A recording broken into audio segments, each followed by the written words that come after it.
रत्नागिरी येथे नुकतेच मोफत रुग्णालयाचं उद्घाटन झालं. जिजाऊ संघटनेच्या वतीने कोकणात रत्नागिरी येथे नुकतंच भगवान महादेव सांबरे मोफत रुग्णालयाचा उद्घाटन सोहळा मोठ्या दिमागात पार पडला. कोकणातील जे ग्रामीण भागामध्ये शेतकरी कष्टकरी जो समाज आहे त्यांच्या आरोग्याची समस्या प्रचंड बिकट आहे. सरकारी जे PCR आहे म्हणजे प्राथमिक आरोग्य केंद्र आहेत, जिल्हा रुग्णालय आहेत, तालुका रुग्णालय आहेत, यांची अवस्था अत्यंत बिकट आहे. म्हणजे या 70-75 वर्षामध्ये जर ह्या लोकांनी काय केलं असेल तर प्रायव्हेट हॉस्पिटलांचं पीक कसं येईल इकडे पाहिलं.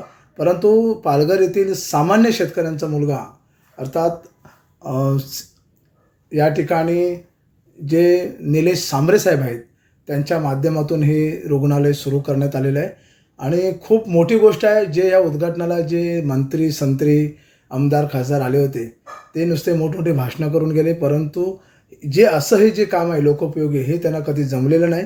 आणि म्हणून जी स्थानिक जी जनता आहे त्यांनी विचार केला पाहिजे की ह्याच्यापुढे निवडून देताना कोणत्या लोकांना निवडून दिलं पाहिजे. लक्षात ठेवा, फिरून फिरून आपण राजकारणाकडेच वळून येतो, कारण राजकारण एक अशी गुरुकिल्ली आहे जिथे तुमच्या हिताचं, तुमच्या फायद्याचं, तुमच्या उन्नतीचं निर्णय घेतले जातात आणि त्या निर्णय प्रक्रियेत आपले लोक नसल्याकारणाने आपण अशा जीवन मरणाच्या यातना भोगत आहोत. धन्यवाद.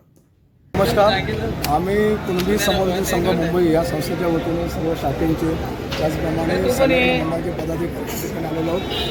कोकणच्या रत्नागिरी जिल्ह्यामध्ये निलेश सांबरे साहेबांची जिजाऊची संघटना यांच्यामार्फत भगवान महादेव सांबरे मोफत रुग्णालय आज या ठिकाणी ओपनिंग झाले आणि ग्रामीण ठिकाणी या रुग्णालयाचा सर्वांना नक्कीच फायदा होईल.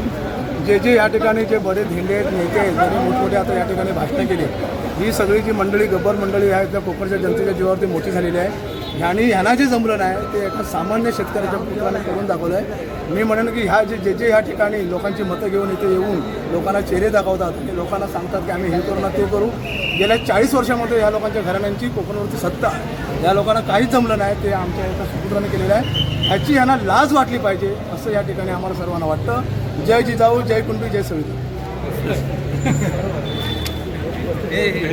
लोक कल्याण आणि प्रगतीच्या मार्गाने जे उपक्रम राबवाल त्याला आमचं सदैव सहकार्य आपल्याला राहील. आणि मी रजा घेतो. जय हिंद, जय महाराष्ट्र. मनापासून धन्यवाद साहेब. निश्चितपणानं